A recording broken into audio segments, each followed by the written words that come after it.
Hello প্রিয় viewers, আমি সুপ্রিয়া। এই প্রথমবার আমার জীবনের কিছু ভালো মুহূর্ত তোমাদের সঙ্গে শেয়ার করছি। তো দেখো, আজ সকাল সকাল বেরিয়ে পড়েছি কালিকাপুর রাজবাড়ি পরিদর্শন করার জন্য।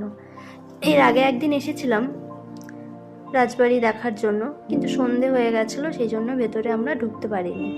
সেই জন্য আজ একটু বেশ টাইম নিয়ে বেরিয়েছি, যাতে রাজবাড়ির ভিতরটা দেখতে পারি। 11 মাইল থেকে প্রায় 3.5 কিলোমিটারের মধ্যে এই রাজবাড়িটি আছে। চলুন তাহলে আমরা দেখে নিই রাজবাড়ির ভিতরে কি আছে।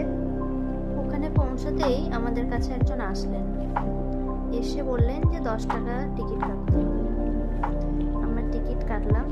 তারপর ওনার কাছে এই রাজবাড়ির সম্পর্কে অনেক ইতিহাস জানতে পারলাম, কিভাবে ওনারা এতদিন ধরে রাজবাড়ি পরিচর্যা করে চলেছেন,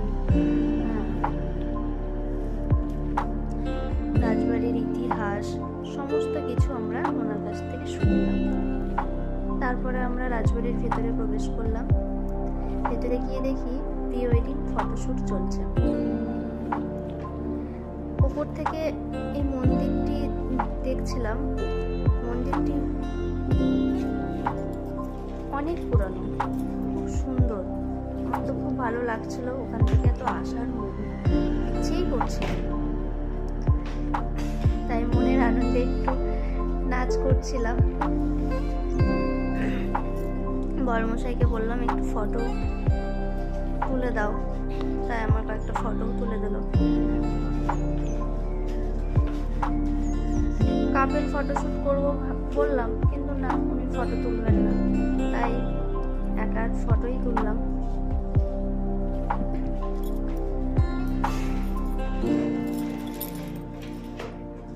রাজবাড়ির চারিদিকে গাছ এখনো মানে বড়মশাই তো আমাকে ভয় দেখাচ্ছে যে এখানে নাকি ভূত আছে। ওই যে জানালা দিয়ে দেখতে পাচ্ছেন, ভূত একটা মানুষের মাথা উঁকি মারছে, রীতিমতো আমাকে ভয় পাইয়ে দিয়েছিল।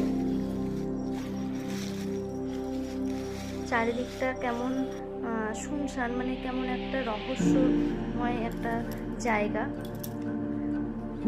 তারপর ওখান থেকে বেরিয়ে এসে মন্দিরে বসলাম। মন্দিরে একটু কিছু সময় বসার পরে আমরা ওখান থেকে বেরিয়ে পড়লাম